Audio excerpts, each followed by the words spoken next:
اچھا ننوت یې د ناجایزولي صورت پیش شوی و چې عام طور کې ما مروجه ویس ننوت یې صورت ایدا خو ناجایزه دو آیا که دا صورت پیش چې ننوت یې پکښه وشوله وی چې دغې پسا خوړل حروم دي مردوړې په حکم شه دي ناجایز دي آیا د خوراک یې څه لیار جوړیږي طریقه جوړیږي که داسې شاخه کیسه روغله چې ننوت یې پکښه وشوه مفتی صاحب په هغې صورت کښې دغې پسه د غوښه د خوراک څه حکم دی کالش کې دغې حکم نه هم مستفید وفرمایئ. بسم الله الرحمن الرحیم. مفتی صاحب الله دا تو ته جزای خیر درکړي. ته دا معنی چې دا پروګرامونه دې شریک کړي دي خدای د برکتونه ډېر نصیب کړي. کیسه شته دی پکښې چې د تصویر جوړول دي خو ته دا معنی که نه چې خلک ته پیغام رسولې بله داسې ذریعه په دویس وکښې ډېره دنیا ون ویلی شوه ګلوبه د دویس هلش انګریزي ورګاډی ټوله دنیونه یو کلی جوړ شوی بالکل او ذرای ابلاغ په دنه مسجد دنیا د مش سره نشته. مفتی صاحب چې کوم ځناور حلولیږي په ننوت یې کښې بنیادي چې کوم ځناور حلولیږي الله پاک د هغې په قرآن شریف په خپله ذکر کړی دی. داسې وخت و چې د بتونو په نومو حلولېده د بتونو په نومو یې پرېیا شو او داسې هشته دی چې ویس ها سیند پنجاب شي چې د دا غټ غټ چې کوم زیارتونه دي په دغې باندې ها غاکېږي. نو مفتی صاحب امیش مجلس په دغې باندې ډېر زیات سوچ وکړه تقریبا امیش په غاښ کښې دا بیا میاشت دا ننوتې مسله آس پاس دا وچلېدله چې د دغې پسه شرعي حیثیت ویس په دا نه باد شوي کله کله ورته سوچي چې یو شی ناجایز وي خو مخکې چې کومه د دغې بیا خوړل وي هغه ګوښی حکم لري. دا ځکه زه د سامعین ته وایو چې کله کله ور وایي چې تاسو خو اول ناجایزه کړله بیا د خوړلې په باره کښې نو دا مختلف پهلو دي دا کتابي کیسه دو. صحیح مفتی صاحب کوم پسه ما اهل به لغیر الله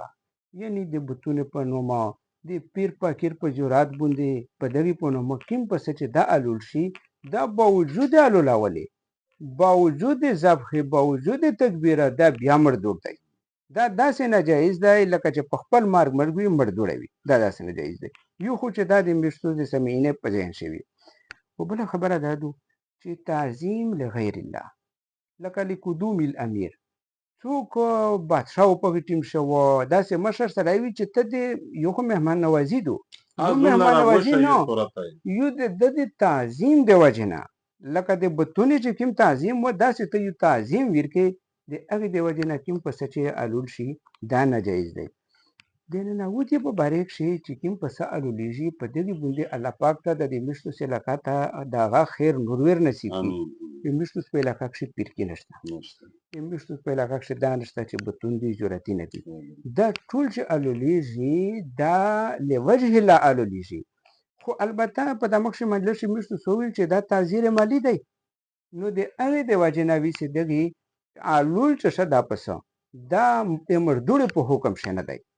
البته د دغې د پوره په ټولو نه بهتره طریقه دا ده چې یو دوه صورتونه خو موږ داسې وویله چې هغه عالمونه ها جایز کړي دي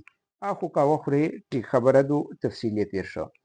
هغې نه مسوا که چیرې فرض که ته یې د تو مخالف فریق په دا بالکل روزي کېږي نه لکه دا شي دا غانې ولی دی که نه سرایت یې کړی دی په اذهان دی چې په ننوت یې ویر شي بیا که ډېر څه وي بیا مړی ورکوي چې نه وي بیا دغې نه بغیر دی کوي نه نو بیا ته چې کله پسه ویر ولې وله ته الول شي بیا دا پسه که ژمدی وي غریب ته د ویر کي او که الول شي بیا دا خوري نه او دا غریبون ته ویر کي دا د غریبونو د پوره دا بیا جایز شو میشتو چې دغې نورې د پوره دا بیا ناجایز شو. او که چیرې مفتي صاحب دا شوي وي مخکې علاقې شو تېر وخت شو دا شوي وي ناویز کېږي سړی مخکې نویز خلک راونه نو څومره څه داسې خوراک چې چا نه شوی وي خپله زندګي د انسان صفا کوي خپله زندګي د سړی چې هغې ویس نه دی فدیه ادا کوی شي داسې د هغه په مطابق باندې دا راپسې دی هغه کې چې داسې خوراکات ځینې شوي وي الله پاک نه امید دی چې خوراک کړی وي د هغې دغه مطابق ته دی